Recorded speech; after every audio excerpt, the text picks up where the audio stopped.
4 ప్రశ్న. ఆ, బ్రదర్ వందనములు. ఆ, యేసుక్రీస్తు ప్రభు వారు ఆ, యూదుడై ఉండి ఆ, ఎందుకు విశ్రాంతి దినం పాటించలేదు అని అడుగుతున్నారు. అది కె సుందర్రాజు, నంది కొట్కూరు. ఆ. యేసు ప్రభు ఎవరు? యూదుడై ఉండి.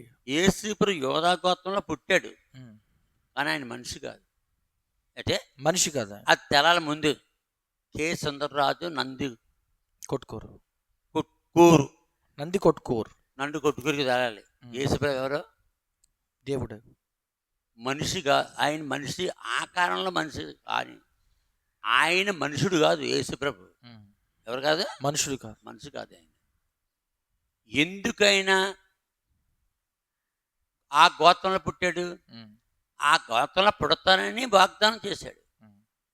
యోధా గోత్రం సింహం, యోధా గోత్రంలో పుడతాను నేను. ఏ గోత్రం పుడతాను? యోధా గోత్రంలో. మత్తయి సువార్త 2వ అధ్యాయం 5వ వచనం. మత్తయి సువార్త 2వ అధ్యాయం 5వ వచనం. ఆ, అందుకు వారు ఆ, యోదయ బెత్లెహేములోనే ఆ, ఏలయనగా, ఆ, యోదయ దేశ బెత్లెహేమా, ఆ, నువ్వు యోధా ప్రధానుల్లో ఉమ్, ఎంత మాత్రం అల్పమైన దానివి కావు. ఉమ్, ఇశ్రాయేలు నా ప్రజలను ఉమ్, పరిపాలించు అధిపతి ఉమ్, నీలో నుండి వచ్చును ఉమ్, అని ప్రవక్త ద్వారా ఉమ్, వ్రాయబడి ఉన్నది అనిరి. ఉమ్, అంతటి హేరోదు ఉమ్, ఆ జ్ఞానులను రహస్యంగా పిలిపించి ఉమ్. ఆ నక్షత్రం కనబడిన కాలము కాలము వారి చేత ఉమ్, పరిష్కారముగా తెలుసుకుని తెలుసుకొని మీరు వెళ్ళి ఆ శిశువు విషయమై జాగ్రత్తగా విచారించి ఉమ్, తెలుసుకొనగానే ఆ, నేనునూ వచ్చి ఆ, యేసుక్రీస్తును పూజించినట్లు ఆ, నాకు వర్తమానం తండని చెప్పి ఆ. వారిని బెత్లెహేమునకు పంపెను. ఇదే మాట మేకా 5:2. మీకా గ్రంథం 5వ అధ్యాయము ఆ. 2వ వచనం. ఉమ్, బెత్లెహేము ఎఫ్రతా, ఉమ్, యోదావారి కుటుంబములో ఆ, నీవు స్వల్ప గ్రామైనను ఆ, నా కొరకు ఇశ్రాయేలును ఏలబోవాడు ఉమ్. నీలో నుండి వచ్చును. నీలుండి వచ్చును. పురాతన కాలం మొదలుకొని ఆ, శాశ్వత కాలం వరకు ఆ, యేసుక్రీస్తు ప్రభు ఆయన ప్రత్యక్షమగుచుండెను. ఆ. కాబట్టి ఆయన యోధా గోత్రంలో పుడతాడని ఒక ప్రవచనం. ప్రవచనం కాదు, పుట్టాడు. కానీ ఆయన విశ్రాంతిని ఎవరు పాటించాలి? యూదులు, మనుషుడు. మనుషులు. అది తెలుసుకోవాలి. ఎవరు పాటించాలి? మనుషులు బట్టి. అది ఇశ్రాయేలీలు. ఇశ్రాయేలుడే ఉండి ఇశ్రాయేలీలు విశ్రాంతినాన్ని పాటించాలి. 10 ఆజ్ఞలో ఉంది. కానీ యేసు ప్రభు విశ్రాంతినాన్ని పాటించడానికి ఆయన మనిషి కాదు. ఎవరు కాదు? మనిషి కదా. మనిషి కాదు, ఆయన దేవుడు. అందుకని యేసు ప్రభు నేను విశ్రాంతిని ప్రభువునై ఉన్నాను. విశ్రాంతి దినానికి ప్రభు ఎక్కడుందో? నేను విశ్రాంతినానికి ప్రభువును. విశ్రాంతిని కన్నా గొప్పవాడు.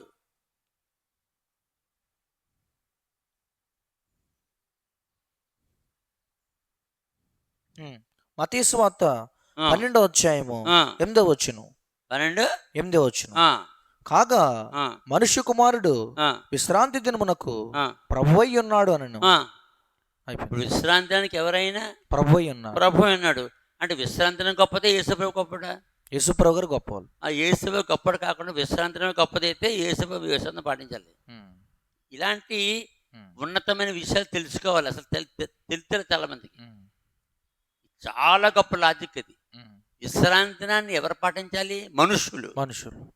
ఇశ్రాయేలుకి ఇచ్చాడు 10 ఆజ్ఞల్లో. 10 ఆజ్ఞలు ఎన్నో ఆజ్ఞ? అది 3వ ఆజ్ఞ, 4వ ఆజ్ఞ. విశ్రాంతినమును పరిశుద్ధంగా ఆచరించడానికి జ్ఞాపకం ఉంచుకుని ఎవరికి చెప్పాడు? మనుషులకి. ఈ యేసుప్రభు ఎవరు? దేవుడు. విశ్రాంతానికి ప్రభువు అంటే విశ్రాంతనం కంటే ఎక్కువైన వాడు. ఈయన కిందే విశ్రాంతనం. యేసు మనిషి అనుకుంటున్నాడు ఇతను. యేసు ప్రభుని ఎప్పుడు మనిషిగా చూడొద్దు, కానీ మనిషి రూపంలో ఉన్నాడు. సిలువ వేయించుకునే వరకును. ఆ సిలువ వేసిన తర్వాత చనిపోయి తిరిగి ఉన్నాడు. ఎటు భూమి మీద వెళ్ళిపోయారు పరలోకానికి. ఎక్కడి నుంచి వచ్చాడు? పరలోకం నుంచి. పరలోకం పోయాడు. ఆ విశ్రాంతిని ఎవరు పాటించాలి? యూదులైతేనే. ఈయన మనిషి కాదు. అందుకని అన్నారు వాళ్ళు. ఏమన్నారు చూడు, యోహాను సువార్త 9వ అధ్యాయంలో గుడ్డోను స్వస్థపరిచినప్పుడు ఒక మాట అంటారు వాళ్ళు. యోహాను సువార్త 9వ అధ్యాయము చూడు 16వ వచనం లేకపోతే 13 నుంచి. యోహాను సువార్త 9వ అధ్యాయము ఆ. 13వ వచనం తర్వాత 14 వచ్చిన 14వ వచనం. యేసు బురద చేసి బురద చేసి వాని కన్నులు తెరిచిన దినము ఆ. విశ్రాంతి దినము ఆ, వాడు ఎలాగూ చూపు పొందెనో ఆ, దాన్ని గూర్చి ఉమ్, పరిసేలు కూడా ఉమ్. వాని మరలా అడుగగా అడుగుగా వాడు నా కన్నుల మీద ఆయన ఆ, బురద ఉంచగా ఆ, నేను కడుక్కును చూపు పొందుతిని ఆ. అని వారితో చెప్పాను. ఇప్పుడు 16 వచ్చిన యోహాను సువార్త 9వ అధ్యాయం 16వ వచనం. కాగా పరిసయ్యుల్లో కొందరు కాగా పరిసయ్యుల్లో కొందరు పరిసయ్యుల్లో కొందరు ఈ మనుషుడు ఈ మనుషు అంటే ఏ సెల కనపడుతున్నాడు? మనిషిలో కనబడుతుంది ఆయన మనిషా? కాదు, మనిషి అయితే సముద్రం మీద నడుస్తాడా? నడ్డు. సముద్రం అయితే 2 చేపలు 5 రొట్టెలు 5,000 మంది 5,000 మంది పురుషులు, స్త్రీలు, పిల్లలు, ముసలోళ్ళు అందరూ కలిసి ఒక 20,000 మంది ఉంటారు. పెట్టగలడానికి 20,000 మందికి లేదు.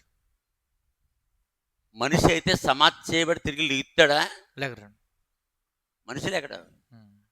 ఇంకొకటి లేపాలని. ఆయన ఎవరు? దేవుడు. అందుకన్నాడు ఫిలిప్పీలకు 1వ అధ్యాయము 2వ అధ్యాయం, ఫిలిప్పీలకు 2వ అధ్యాయము 6వ వచనం. ఫిలిప్పీలు రాసిన 2వ అధ్యాయము 6వ వచనం. ఆయన ఆయన దేవుని స్వరూపము కలిగిన వాడు. ఆయన ఎవరు? ఆయనంటే ఎవరు? ఆయనంటే యేసు ప్రభు. యేసుక్రీస్తు ప్రభు దేవుని స్వరూపం కలిగిన వాడు. యేసు ఎవరు? దేవుడు. దేవుడు మనిషి కాదు. మనిషి అయితే విసంధనం ఏం చేయాలి? పాటించాలి ఖచ్చితంగా. విసంధనం పాటిస్తే మనిషి అయిపోతాడు, అక్కడ పడుకుంటారు. ఇంకా అది నువ్వు దేవుడు కాదు. ఎలాగైతే అలాగైతే అలాగా. యేసుక్రీస్తు ప్రభు దేవుని స్వరూపం కలిగిన వాడై ఉండి దేవునితో సమానంగా ఉండుట విడిచిపెట్టకుండా భాగ్యమని ఎంచుకొనలేదు కానీ మనుషుల పోలికగా పుట్టి. అంత పోలిక. ఏసెవరు? మనుషుల పోలిక, మనిషి కాదు. మనిషి అయితే విశ్రాంతిని పాటించాడు. చస్తే లేకడు, చస్తే లేకరు. అందరు చోతుగా ఆకాశానికి వెళ్ళిపోడు, పరలోకానికి వెళ్ళిపోడు, సముద్రం మీద నడిచారు. మరి అదే పేదరు కూడా నువ్వే అయితే నాకు మరి నడుచుటకు 14వ అధ్యాయం 14వ అధ్యాయం ఉంటుంది. నువ్వే అయితే నేను నడుతున్నాడు. మరి పేతులు నడిచేస్తే ఏమవుద్ది? ఇద్దరు సమానం అయిపోతారు. అక్కడ ముందు పనికి నువ్వు మనుషులు అని చెప్పనాకి, నువ్వు మనుషువి నేను దేవుడు అని చెప్పనాకి అక్కడ డిఫరెన్స్ చూపించాడు. చదువు మత్తయి సువార్త 14వ అధ్యాయము 28వ వచనం. పేతురు ప్రభువా నీవే అయితే నీళ్ల మీద నడిచి నీ ఎద్దకు వచ్చుటకు నాకు సెలవేమని యేసుక్రీస్తు ప్రభుతో అనెను. యేసుక్రీస్తు ప్రభు రమ్మనగానే పేతురు దోణి దిగి యేసునొద్దకు వెళ్ళుటకు నీళ్ల మీద నడిచెను గాని గాలిని చూచి భయపడి మునిగిపోసాగి. అంటే ఆయన దేవుడు ఇతర మనిషిని చెప్పడం అక్కడ నిరూపించాడు. కాబట్టి ఫిలిప్పీలకు 2వ అధ్యాయము 6వ వచనంలో 7వ వచనంలో 8వ వచనంలో 3 సార్లు 3 వచనంలో కూడా ఆయన ఆకారం మంది మనుషుడు కనబడ్డాడు. ఆయన ఆకారం మనుషుడిగా కనబడ్డాడు. చదువు 3 సార్లు. ఫిలిప్పీలు రాసిన 2వ అధ్యాయం ఆయన దేవుని స్వరూపము, యేసుక్రీస్తు ప్రభు దేవుని స్వరూపం కలిగిన వాడే ఉండి. అంటే అర్థం ఏంటి? యేసు ప్రభు దేవుడు, మనిషి కాదు.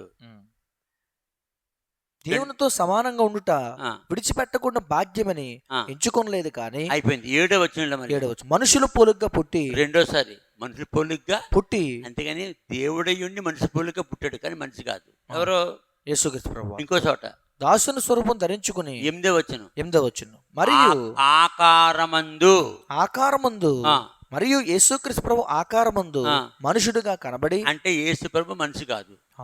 ఇది ఎలా ఇంత డీప్ నాలెడ్జ్ ఉండాలి క్రీస్తు గురించి.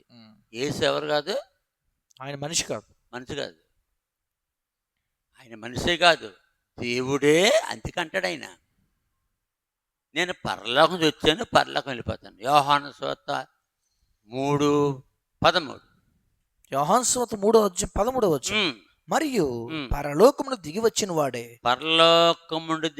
వాడే అనగా పరలోకములో ఉండు మనుష్య కుమారుడే తప్ప పరలోకమునకు ఎక్కిపోయిన వాడు ఎవడనూ లేడు. కాబట్టి యేసెవరు? పరలోకమున్న దేవుడు. భూమి మీద మనుషుల పాపాలు తీసేనాకి, రక్తం కాచడానికి వచ్చాడు. అవతారం అంటారు ఆయన్ని. అవతారం అంటే ఏంటి? రూపం మార్చుకో, ఇంతకుముందు ఉన్నవాడు మార్చుకుని రావడం. రూపం మార్చుకున్నాడు. ఏ రూపం మార్చుకున్నాడు? మనిషి, దేవుడు మనిషిగా కనపడుతున్నాడు మనిషి. దాని తర్వాత అక్కడ 6వ అధ్యాయం 38 వచ్చిన యోహాను సువార్త 6:38. యోహాను సువార్త 6వ అధ్యాయము 38 వచనం. నా ఇష్టము నెరవేర్చుకుంటకు నేను రాలేదు, నన్ను పంపిన వాని చిత్తము నెరవేర్చుకుంటకే పరలోకమును దిగి వచ్చి తిని. పరలోకము నుండి దిగి వచ్చి తిని. మరి ఇంకెట్టి ఆయన ఎవరు? ఇంతకని దేవుడు. అందుకనే దేవుడు కాబట్టి విశ్రాంతిని పాటించక్కర్లేదు. ఎవరు పాటించాలి? మనుషుడు పాటించు. అది ఇశ్రాయేలు అయితే పాటించాలి. ఇప్పుడు మన కాళ్ళ క్రైస్తవులు ఉన్నారు భూమి మీద. అవును. ఇదే టైంలో ఇశ్రాయేలు ఉన్నారు లేదా భూమి మీద? ఉన్నారు. ఇశ్రాయేలు. ఆ ఇశ్రాయేలు మనకులాగా ఆదివారం పాటించరు, శనివారం విశ్రాంతినే పాటించారు వాళ్ళు. ఆయన వచ్చే వరకు. మరి యేసు పాటించలేదు. విశ్రాంతి దినానికి ప్రభు అంటే విశ్రాంతి దినానికి గొప్పవాడు. గొప్పవాడు అయితే విశ్రాంతిని పాటిస్తాడు. ఇది తెలియాలి ఈ లాజిక్ అతనికి. ఎవరికి? సుందర్రాజు గారు. సుందర్రాజు నంది కొట్కూరు. ఈయనే కాదు, ఇది చాలా మంది కొన్ని లక్షలతో ఉంటుంది ఈ పరిశ్రమ. అందరూ తెలుసుకోవాలి. యేసు ప్రభు మనిషి కాదు. దాని తర్వాత ఇంకా 13వ అధ్యాయం 3వ వచనం యోహాను సువార్త 13:3. యోహాను సువార్త 13వ అధ్యాయము 3వ వచనం. తండ్రి తన చేతికి సమస్తం అప్పగించిననియు తాను దేవుని యొద్ద నుండి బయలుదేరి వచ్చిననియు. ఎక్కడి నుంచి వచ్చాడు? దేవుని యొద్ద నుండి. దేవుని యొద్ద నుండి బయలుదేరి వచ్చిననియు దేవుని యొద్దకు వెళ్ళవలసినదని యేసు ఎరిగి భోజన. ఎక్కడి నుంచి వచ్చాడు? దేవుని వచ్చాడు. దగ్గరికి వెళ్ళాలి, దేవుని దగ్గరికి వెళ్ళాలి. భోజన పంక్తి నుండి లేచి తన పై వస్త్రము అవతల పెట్టివేసి ఒక తువాలు తీసుకుని నడుమునకు కట్టుకొనెను. అంటే నడుమునకు కట్టుకుని. అది ఆయన దేవుని దగ్గరికి వచ్చాడు. ఎక్కడికి వెళ్ళాలి? దేవుని దగ్గరికి వెళ్ళాలి. ఇది ఆ యేసు ప్రభు కాలంలో ఉన్న యూదుల్లో ఒక్కడికి అర్థం అవ్వలేదు. ఇదేంటి మరి కుమారుడు కదా, ఏదైనా సహోదరులందరూ మనతో ఉన్నారు సహోదరులు, ఇది దేవుని వచ్చేది అన్నాడేంటి? అందుకని కొట్టపోయారండి. ఇంకా యోహాను సువార్త 3వ అధ్యాయం 31వ వచనం. యోహాను సువార్త 3వ అధ్యాయం 31వ వచనం. పైనుండి వచ్చేవాడు అందరికి పైనున్నవాడు, భూమి నుండి వచ్చేవాడు భూ సంబంధి అయి భూ సంబంధన సంగతుల గురించి మాట్లాడు. పరలోకం నుండి వచ్చేవాడు అందరికి పైగా ఉండి తాను కన్న వాటిని గూర్చి విన్న వాటిని గూర్చి సాక్ష్యం ఇచ్చెను. ఇంతకీ ఎవరు? పైనుండి వచ్చిన వాడు. మనిషి కాదు. మనిషికైతే మనిషికి ఆజ్ఞలేంటి? 10 ఆజ్ఞలు మనిషికా దేవుడికా? మనిషికి. మరి ఇంకేంటి? ఆ 10 ఆజ్ఞలు ఇశ్రాయేలు పాటించాలి. దైవత్వానికి కాదు. ఆయన మహాపరిశుద్ధుడు కదా. ఆయన మహాపరిశుద్ధుడు. భూ సంబంధం ఆజ్ఞలు మనిషికి ఇచ్చిన ఆజ్ఞలు చేసి పాటించడు, ఇంకా పాటించక్కర్లేదు. ఇంకా 16వ అధ్యాయం 28వ వచనం. యోహాను సువార్త 16:2. యోహాను సువార్త 16వ అధ్యాయము 2వ వచనం. వారు మిమ్మల్ని సమాజ మందిరమును వెలివేయుదురు, మిమ్మల్ని చంపు ప్రతి వాడు తాను దేవునికి సేవ చేయుచున్నానని అనుకున్న కాలం వచ్చుచున్నది. 28వ వచనం. యోహాను సువార్త 16వ అధ్యాయము 28వ వచనం. నేను తండ్రి యొద్ద నుండి బయలుదేరి లోకమునకు వచ్చి ఉన్నాను కనుక వచ్చాను, మరియు లోకమును విడిచి తండ్రి యొద్దకు వెళుచున్నాను వారితో చెప్పాను. అని ఎవరు? మానవుడు కాదు ఆజ్ఞలు పాటించడానికి, కానీ పరిశుద్ధంగా ఉన్నాడు. అంటే పరిశుద్ధంగా ఆయన పాపం మీడెవడు స్థాపించగలరు. ఆజ్ఞలు ఎవడ పాటించాలి? పాపైన మానవుడు పరిశుద్ధంగా ఉండడానికి ఆజ్ఞలు పాటించాలి. ఈయనే పరిశుద్ధుడు అంటే ఆయనే పరిశుద్ధుడు అని తెలాలి. ఏమన్నాడు అక్కడ? బ్రదర్కు వందనములు, యేసు ప్రభు గారు యూదుడయుండి ఎందుకు విశ్రాంతిని పాటించలేదు? ఆయన యూదుడు అనుకోవడం తప్పు. ఆయన దేవుడు. ఈ యోధా మతము యూదుడు ఇశ్రాయేలు ఎవరికే? మనుషులకి. ఆయనకి జాతి అప్లై చేస్తావా? అప్లై చేయకూడదు. యేసు ప్రభు జాతి అప్లై చేస్తావా? నువ్వు యూదుడు అని, లేకపోతే నువ్వేమో ఇశ్రాయేలు అంటే యేసు ప్రభు తోటి నవ్వుతాడు అంతే. అంటే అర్థం కాకపోతే ఇంకా ఏం చేస్తాడు అంటే ఇది హైయెస్ట్ నాలెడ్జ్. ఏంటి మనం చెప్పేది ఏంటి? హైయెస్ట్ మామూలు నాలెడ్జ్ కదా, అంతవరకు రావాలి. అందుకనే గుడ్డోను స్వస్థపరిచినప్పుడు వాళ్ళు అంటారు 16వ వచనంలో, యోహాను సువార్త 9:16 అంటారు. యోహాను 9:16 కాగా పరిసయ్యుల్లో కొందరు ఈ మనుషుడు ఆ, విశ్రాంతి దినము ఆచరించట్లేదు ఆచరించడం లేదు గనుక ఆ, దేవుని యొద్ద నుండి వచ్చిన వాడు కాడండి. కాడనేది. మరి మరి కొందరు ఇప్పుడు దాకా ఇప్పుడు దేవుని దగ్గర వచ్చినాడు కదా అంటున్నారు వీళ్ళు. ఇప్పుడు దాకా చదివిన ఇప్పుడు దాకా చూసుకున్నదంటే ఏంటి పరలోకం దిగి వచ్చారు, అంటే పైనుండి దిగి ఆ వచ్చారు, సంగతి తెలుసా వాళ్ళకి? తెలియదు. తర్వాత మరి కొందరు ఉమ్. పాపి అయిన మనుషుడు ఉమ్. ఎలాంటి సూచిక్రియ ఎలాగూ చేయగలడని ఆ. అనిరి. అనేది ఇట్లు వారిలో ఆ. భేదం పుట్టెను. ఏం పుట్టింది? భేదం పుట్టెను భేదము పుట్టెను. అక్కడ 7వ అధ్యాయం 23వ వచనం. యోహాను 7:23 23. 23 మోషే ధర్మశాస్త్రం మేరకుండినట్లు ఉమ్, ఒక మనుష్యుడు ఉమ్, విశ్రాంతి దినమున సున్నతి పొందును కదా. ఆ, ఇట్లుండగా ఉమ్, నేను విశ్రాంతి దినమున ఉమ్, ఒక మనిషిని పూర్ణ స్వస్థత గలవానిగా చేసినందుకు ఉమ్. మీరు నా మీద ఆగ్రహపడుచున్నారేమి? అదిగో ఇప్పుడు ఆయన విశ్రాంతిని తీసేస్తున్నాడు. ఎందుకు? పాత నిబంధన నుంచి కొత్త నిబంధన వస్తుంది. ఏసెవరు? కొత్త నిబంధన మధ్యవర్తి. మధ్యవర్తి. అందుకని పాత నిబంధనలో ఏమి పాటించాలి? విశ్రాంతినేమో పాటించాడు. ఇప్పుడు ఏ సొత్తు ఏమొద్ది? ఎందుకు వచ్చాడు? పాత నిబంధన తీసేసి కొత్త నిబంధన స్థాపించాడు. స్థాపనకు వచ్చాడు. అందుకే కొత్త నిబంధనలు ఏముండదు విశ్రాంతి దినం లేదు. అందుకని విశ్రాంతి దినంలో విశ్రాంతి దినం రోజునే స్వస్థపడుతున్నాడు అందరిని. చూడు లూకాసు సువార్త 13:14. లూకాసు సువార్త 13:14 యేసు విశ్రాంతి దినమున స్వస్థపరిచినందున ఎవరిని? 18 సంవత్సరాల నుంచి నడుము వంగిపోయిన సహోదరు, అంటే 18 సంవత్సరాల నుంచి బలహీనపరచు దయ్యం పట్టినటువంటి స్త్రీ, ఆ స్త్రీని విశ్రాంతి దినమున స్వస్థపరిచారు. ఎందుకు చేస్తాండి పనులన్నీ? విశ్రాంతిని పాటించమని మనుషులకి చెప్పాడు, యూదులకి. ఇప్పుడు ఈ నిశ్చయం పాటించాలి. ఎందుకు? దేవుడు కాబట్టి పాటించడు. ఇంకోటి విశ్రాంతికి ప్రభు అన్నాడు. ప్రభు. ఇంకోటి కొత్త నిబంధనలో విశ్రాంతిని ఉండదు, తీసేస్తున్నాడు. అందుకని పాటించడు. ఇక తర్వాత లూకాసు సువార్త 14:3-4 వచనాలు. లూకాసు 14:3-4 యేసు విశ్రాంతి స్వస్థపరచు న్యాయమా కాదా అని ధర్మశాస్త్రోపదేశకులను పరిశీలన అడుగుగా ఇంకా వారు ఊరుకునేది. మంటలేసిపోతానికి ధర్మశాస్త్రంలో విశ్రాంతిని అసలు ఇశ్రాయేలీలు విశ్రాంతిని పాటించకే 70 సంవత్సరాలు చెరలోకి వెళ్ళారు. అంటే 70 సంవత్సరాలు చెరలోకి అది ఉండిపోయింది వీరికి. అయ్యి బాబు విశ్రాంతి పాటించకపోతే చెరకి ఎవరి కాలంలో చెరకి వెళ్ళిపోయారు? ఇరిమియా కాలంలో చెరకే వెళ్ళిపోతారు. వెళ్ళిపోయారు. 25వ అధ్యాయం ఇరిమియా కానీ 25వ అధ్యాయం ఉంటుంది. ఇది సత్యక్కర్లు వాళ్ళు చదువుకుంటారు. అందుకని విశ్రాంతిని స్వస్థపరచడం న్యాయమే కాదని అడుగుతున్నాడు. ఎలాగుంటుంది వాళ్ళకి ఇంకా? అందుకని సిలివేస్తారు ఆయన్ని. తర్వాత యోహాను 14 యోహాను సువార్త లూకాసు 14:3-4 వచ్చిన. లూకాసు 14:3-4 యేసు విశ్రాంతి దినమున స్వస్థపరచు న్యాయమే కాదా అని ధర్మశాస్త్రోపదేశకులను పరిశీలన అడుగ్గా వారు ఊరకుండిరి. అంటే ఊరకుండిరి. పాటించాలంటే వాళ్ళు చెప్పినట్టు రైటే. పాటించకూడదంటే ధర్మశాస్త్రం ఉంది కాబట్టి పాటించకూడదని చెప్పలేరు. ఇది చెప్తే ఏమొద్దు, అది చెప్పాలి. పట్టింది వాళ్ళు ఏం చెప్పాలి? అసలు విశ్రాంతిని పాటించే వాళ్ళు ఏం చెప్పాలి? విశ్రాంతిలో స్వస్థపరచకూడదని చెప్పాలి. వాళ్ళు చెప్పలేకపోతున్నారు. ఎందుకంటే ఈయన చూస్తుంటే భయమవుతుంది వాళ్ళకి. తర్వాత లూకాసు 14:4 యేసు విశ్రాంతిని స్వస్థపరచు న్యాయమా కాదా అని ధర్మశాస్త్రోపదేశకులను పరిశీలన అడుగ్గా వారు ఊరకుండిరి.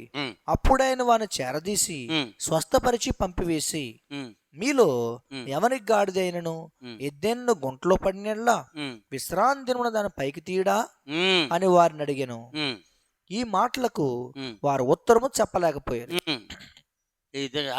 ఆ విధంగా విశ్రాంతిని తప్పించినాడు.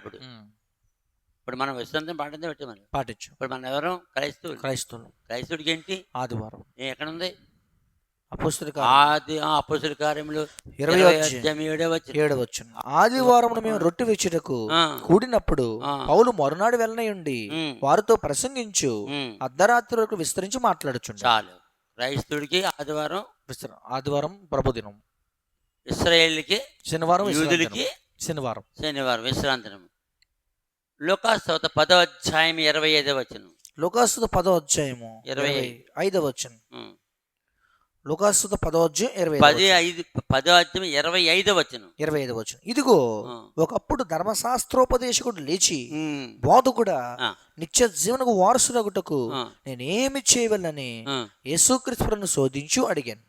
అందుకు ఆయన ధర్మశాస్త్రమందేమి రాయబడి ఉన్నది, నీవేమి చదువుచున్నావని అతను అడుగ్గా అతను నీ దేవుడైన ప్రభువును నీ పూర్ణ హృదయంతోను నీ పూర్ణ మనస్సుతోను నీ పూర్ణ శక్తితోను నీ పూర్ణ వివేకంతోను ప్రేమించవలని నిన్ను వల్లని పొరుగువాని ప్రేమించవలని వ్రాయబడి ఉన్నదని చెప్పాను.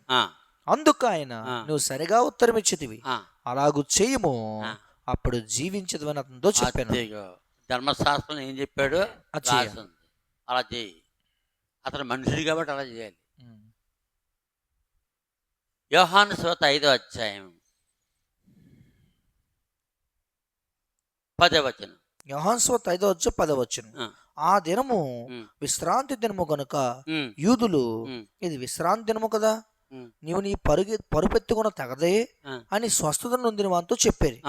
అందుకు వాడు నన్ను స్వస్థపరిచిన వాడు నీ పరుపెత్తుకు నడుమని నాతో చెప్పను అనను. వారు నీ పరుపెత్తుకు నడుమని నీతో చెప్పిన వాడెవడని వాడిని అడిగిరి. ఆయన ఎవడో స్వస్థత నొందిన వానికి తెలియలేదు. ఇంతకీ ఆ బెహస్తక్కున్నవాడిని ఎప్పుడు స్వస్థపరిచాడు? విశ్రాంతి నాన్న. నేను 2016 వెళ్ళినప్పుడు ఈ బెహస్తక్కునికి వెళ్ళాను. ఇప్పుడు భూమి లెవెల్కి చాలా కిందకు ఉంది. చాలా సంవత్సరాలు అయిపోయింది కదా. అక్కడ ఉండివారు అనమాట మనుషులు. ఆ యొక్క దూత వచ్చి ఆ యొక్క నీటిని కదిలిస్తుంది. అక్కడికి 38 సంవత్సరాల నుంచి ఉన్నాడంట. అక్కడ ఆడు స్వస్థపడతలేదు. ఆడినే స్వస్థపరిచాడు. ఏ రోజు? విశ్రాంతి దినం. ఏం దేశ ప్రభు మరి ఆదివారం రాకూడదా, సోమవారం రాకూడదా, మంగళవారం రాకూడదు, స్వస్థపరిచిన సరిగ్గా విశ్రాంతి దినం రోజు స్వస్థపరిచాడు. ఎవరిని? 38 సంవత్సరాలు రోగంతున్న వ్యక్తిని. కాబట్టి 14వ వచనం. యోహాను సువార్త 5వ అధ్యాయం 14వ వచనం. అటు తరువాత యేసు దేవాలయంలో వారిని చూచి ఇదిగో స్వస్థత నొందితివి, మరి ఎక్కువ కీడుని కలకున్నట్లు ఇకను పాపం చేయకమని చెప్పగా 18వ వచనం. యోహాను సువార్త 5:18. ఆయన విశ్రాంతి దినాచారం మీరుట మాత్రమే కాక, విశ్రాంతి దినాచారాన్ని మీరుట మాత్రమే కాక, విశ్రాంతి ఏంటి? ఆచారం. అంటే ఆచారం. దేవుడు ఆచారాలు పాటించాడు. విశ్రాంతి దినాచారము మీరుట మాత్రమే కాక, దేవుడు తన సొంత తండ్రిని చెప్పి తనను దేవునితో సమానంగా చేసుకునను గనుక ఇందు నిమిత్తం యూదులు యేసుక్రీస్తును చంపవలనని మరి ఎక్కువగా ప్రయత్నించారు. ఇది అసలు రహస్యం. ఎందుకు యేసు విశ్రాంతి దినం రోజుని స్వస్థపడుతున్నాడు? ఆయన ఈ లోకంలో చనిపోనికి వచ్చాడు. మరి ఆయన చనిపోవాలంటే వీళ్ళకి ఏం కావాలి? రావాలి ఆయన మీద కోపం రావాలి. కోపం రావాలి. 2 పనులు చేశాడు. ఒకటి విశ్రాంతిని స్వస్థపరచడం, మంచి మంటలు చేసిపోతుంది. రెండోది దేవుడు నా తండ్రి అంటాం. అంటే దేవుడు తన సొంత తండ్రి అని చెప్పుకున్నా. మళ్ళీ 18వ వచనం. యోహాను సువార్త 5వ అధ్యాయం 18వ వచనం. యేసుక్రీస్తు ప్రభు విశ్రాంతి దిన ఆచారం మీరుట మాత్రమే కాక, దేవుడు తన సొంత తండ్రిని చెప్పి తను దేవునితో సమానంగా చేసుకున్న గనుక ఇందు నిమిత్తమును యూదులు యేసుక్రీస్తును చంపవలనని మరి ఎక్కువగా ప్రయత్నం చేశారు. అద్దెగో అంటే ఆయన ఎందుకు వచ్చింది లోకానికి? చనిపోవడానికి. ఎవరి ద్వారా చంపబడాలి? యూదులు. తన ప్రజల ద్వారా చంపడాలి. మనుషులుగానే సిలివేయాలి. అవును. లేకపోతే ఆయనేమో ఎల్లకట్లా పడుకుంటే మేకులు వచ్చేసి ఆ చక్కగా కొట్టేసుకుంటాయా? అక్కడ 7వ అధ్యాయం 1వ వచనం. యోహాను సువార్త 7వ అధ్యాయము 1వ వచనం. అటు తర్వాత యూదులు యేసుక్రీస్తును చంప వెదికినందున యేసు యోదయలో సంచరించనొలక గలిలయలో సంచరించుండెను. ఎందుకు చంపేస్తున్నారు ఆయన్ని? వాళ్ళకు ఉద్దేశంలోనేమో యేసునేమో 2 రకాలుగా చంపేస్తున్నారు. వాటి విశ్రాంతి పాటించట్లేదు. రెండోది దేవుని తన దేవుడు నా సొంత సొంత తండ్రి అని అని చెప్పుకుంటున్నాడు. మళ్ళీ ఇంకా మూడోది, నేను దేవుడు నా తండ్రి, ఆయన కుమారుడిని అంటే నేను ఆయన కుమారుడు. ఇవన్నీ ఎందుకు అంటున్నాడు అలాగా? ఈయన చనిపోవడానికి వచ్చాడు. వాళ్ళ దృష్టిలో ఈ 3 విషయంలో చంపేస్తున్నారు అనుకుంటున్నారు. ఈయన దృష్టిలో పాపుల కొరకు ప్రాణం పెట్టడానికి వచ్చాడు, రక్తం కాచడానికి వచ్చాడు. రెండూ నెరవేరుతున్నాయి. రెండూ నెరవేరినాకే విశ్రాంతిని స్వస్థపడడం మొదలెట్టాడు. ఇప్పుడు కోపం రావాలి కదా, పళ్ళు కురికెత్తారు. ఒకసారి ఓత్సేయగలమని లేపుతాడు మార్క్స్ వార్తలో, ఇంకా పళ్ళు కొరికెత్తారు. ఇంకా చూడు, ఓత్సేయగలమని లేపుతాడు. మార్క్స్ వార్త 3వ అధ్యాయము 3వ అధ్యాయం మొదటి వచనం. సమాజ మందిరంలో యేసుక్రీస్తు మరలా ప్రవేశించగా అక్కడ ఓత చేయగలవాడు ఒకడుండెను.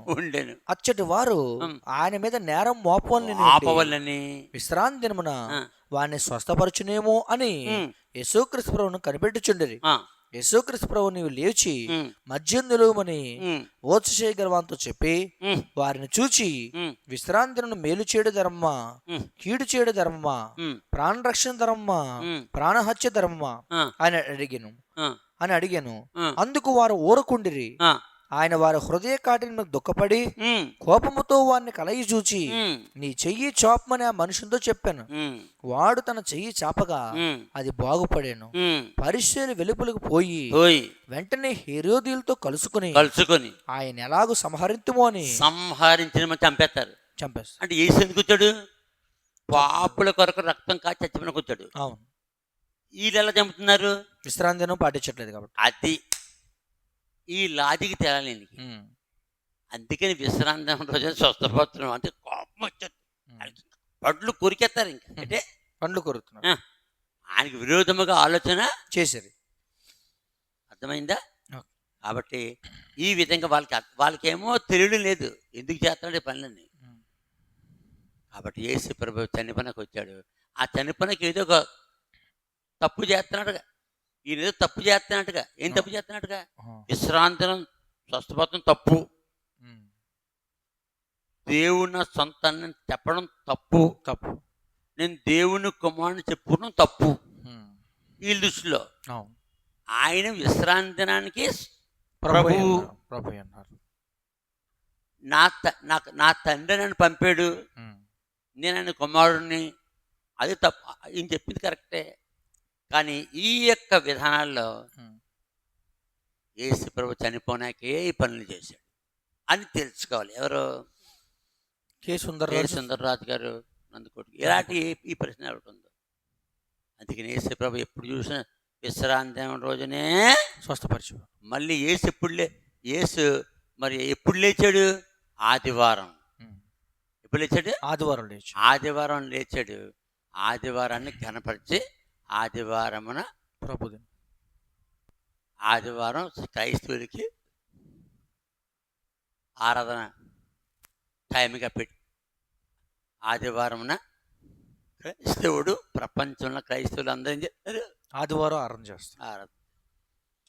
కాబట్టి ఇది ఒక మిష, ఇది ఒక సీక్రెట్. యేసు ప్రభు విశ్రాంతి రోజుని స్వస్థపరచడం ఇది ఒక సీక్రెట్. అవతలకి పాపం రావాలి, లేకపోతే సిలిబేటు. అదిగో సంహరించదుమా, చంపేద్దాం. అదే మత్తయి సువార్త 27వ అధ్యాయము, మత్తయి సువార్త 26వ అధ్యాయము 27వ అధ్యాయము, మత్తయి సువార్త 26వ అధ్యాయము. నువ్వు దేవుని కుమారుడు అడుగుతాడు. నువ్వు దేవుని 63 మత్తయి సువార్త 26వ అధ్యాయము 63వ వచనం. అందుకు ప్రధాన యాజకుడు యేసుక్రీస్తును చూచి, నీవు దేవుని కుమారుని క్రీస్తువైతే ఆ మాట మాతో చెప్పమని జీవంగల దేవుని తోడని నీకు ఆనబెట్టుచున్నాను అనెను. అందుకు యేసు, నీవన్నట్టే ఇది మొదలుకొని ఆ, మనుష్య కుమారుడు ఉమ్, సర్వశక్తిని కుడిపార్శ్వను కూర్చుండటయు ఉమ్, ఆకాశం మేఘారుడి వచ్చుడు మీరు చూతురని చెప్పగా ఆ, ప్రధాన యాజకుడు ఉమ్, తన వస్త్రం చింపుకుని ఉమ్, వీడి దేవదూషణ చేశాను, ఆ, మనకి సాక్షులతో పని ఏమి, ఆ, ఇదిగో ఆ, ఈ దూషణ మీరు ఇప్పుడు విన్నారు, ఆ, మీకేమి తోచున్నదని అడిగాను. ఆ, అందుకు వారు ఆ. వీడు మరణమునకు పాత్రుడు అనిరి. అంటే దేవుని కుమారుడు దేవునితో సమానం, దేవునితో సమానం. మరి యేసు దేవుడు కాదు. దేవుడే. చివరగా యోహాను సువార్త 14వ అధ్యాయం 8, 9, 10 వచనాలు. యోహాను సువార్త 14వ అధ్యాయము ఆ. 8, 9, 10 10 వచనాలు. వచనాలు. అప్పుడు ఫిలిప్పు, ఆ, ప్రభువా ఉమ్, తండ్రిని మాకు కనపరచుము, ఆ, మాకంతే చాలునని ఉమ్. యేసుక్రీస్తు ప్రభువుతో చెప్పగా చెప్పగా యేసు ఉమ్, ఫిలిప్పు, ఆ, నేనెంతకాలం మీ యొద్ద ఉండినను ఉండును నీవు నన్ను ఎరగవా, ఎరుగవా. నన్ను చూచిన వాడు తండ్రిని చూచినాడు గనుక ఆ, తండ్రిని మాకు కనపరచుకొని ఎలా చెప్పుచున్నావు, ఆ, తండ్రి ఎందు నేనును నేను నా యందు తండ్రి ఉన్నామని నీవు నమ్మట్లేదా, ఉమ్, నేను మీతో చెప్పుచున్న మాటలు ఆ, నా అంతటి నేనే చెప్పుట్లేదు, ఆ, తండ్రి నా యందు నివసించుచు ఉమ్, తన క్రియలు చేయుచున్నాడు, ఆ, తండ్రి యందు నేనును ఆ, నా యందు తండ్రి ఉన్నామని నమ్ముడి, ఆ. లేదా ఆ. ఈ క్రియల నిమిత్తమైన నన్ను నమ్ముడి. ఈ వచనాన్ని బట్టి యేసెవరు? సాక్షాత్తు తండ్రి. ఆయనే తండ్రి అయిన దేవుడు. తండ్రి అయిన దేవుడే కన్యమరి గర్భంలో పుట్టి మనిషికి కనపడుతున్నాడు, అంతే ఆకారం అంది. అందుకనే వారి కోపం రప్పించాలి. 3 విషయాలు చెప్పాడు. ఒకటి, విశ్రాంతినమును పాటించడం. మరి ఆ తండ్రి అయిన దేవుడు కదా విశ్రాంతిని యెహోవా దేవుని రూపంలో ఉన్నప్పుడు 10 ఆజ్ఞలు పెట్టాడు. పెట్టాడా లేదా? పెట్టారు. విశ్రాంతిని పాటించమని చెప్పాడు. పాటించాలి. ఈయన ఎందుకు పాటించాడు? వాళ్ళ కోపం రావాలంటే పాటించకూడదు. అందుకని దేవుని ఎత్తుడు వచ్చినవాడు కాడు అంటున్నాడు. ఆయన నేనే వచ్చాను దేవుని దగ్గర నుంచి. కాబట్టి ఈ విషయాలు కె. సుందరరాజు గారు, నందికొట్కూరు గ్రహించాలని, ఇంకా ఆయనకి వాక్య సత్యములు తెలియాలని మేము కోరి ఈ వీడియో ముగిస్తున్నాం. ఆమె